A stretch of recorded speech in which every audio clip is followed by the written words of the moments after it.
Oremos con la lección divina hoy sábado 13 de abril de 2024, segunda semana del tiempo de Pascua. Hagamos oración.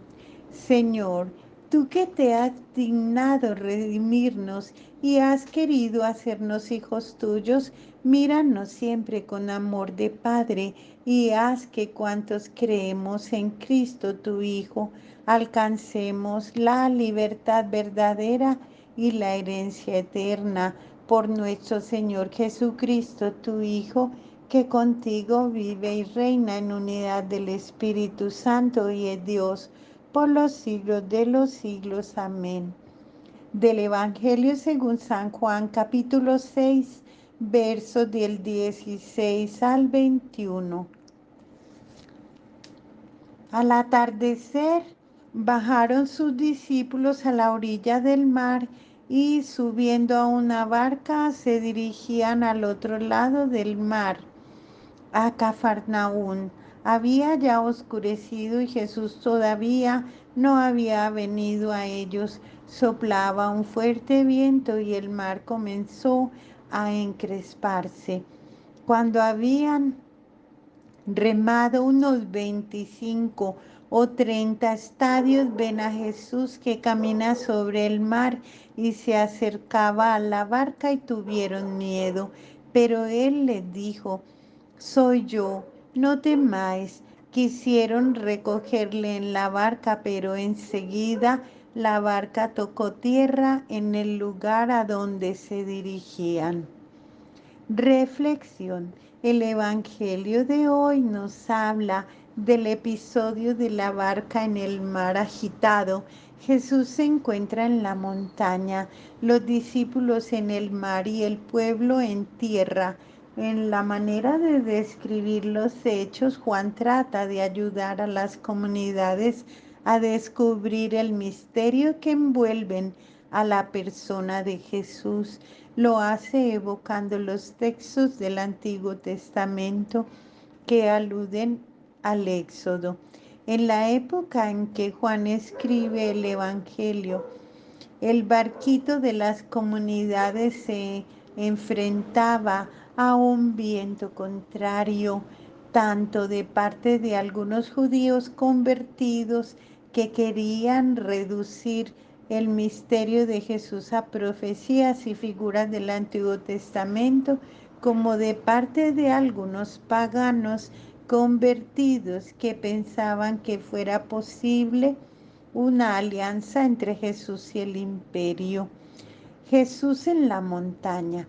Ante la multiplicación de los panes, la gente concluyó que Jesús debía de ser el Mesías esperado, pues de acuerdo con la esperanza de la época, el Mesías repetiría el gesto de Moisés de alimentar al pueblo en el desierto.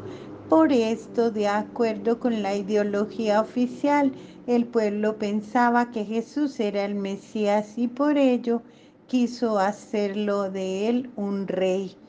Este llamado del pueblo era una tentación tanto para Jesús como para los discípulos. En el Evangelio de Marcos, Jesús obligó a los discípulos a embarcar inmediatamente y a ir al otro lado del lago.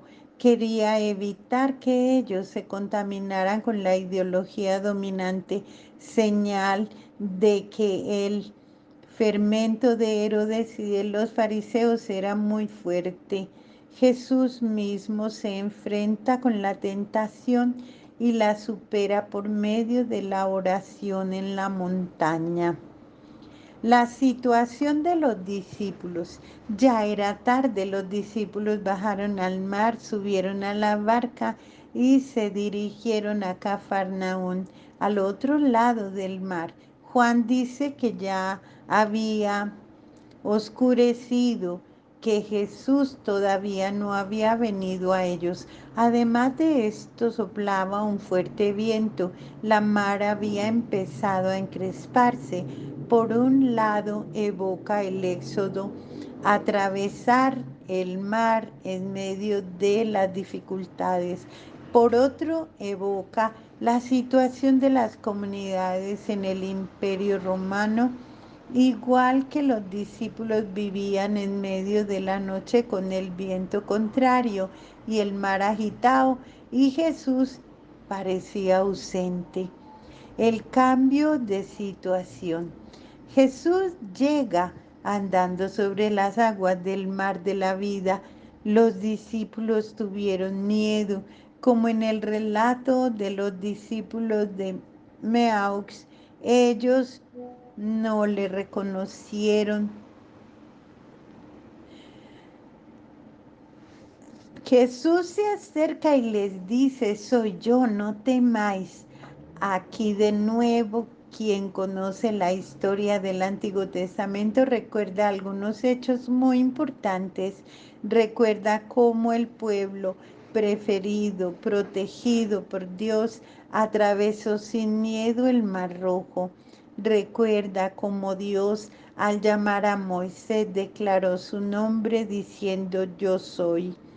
Recuerda también en el libro de Isaías que presenta el retorno del exilio como un nuevo éxodo, donde Dios aparece repitiendo numerosas veces, yo soy.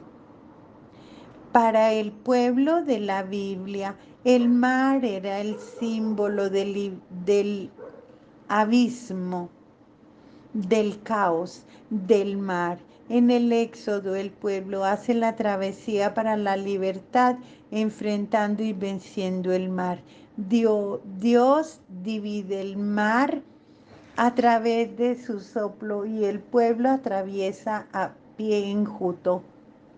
En otros pasajes, la Biblia muestra a Dios que vence el mar.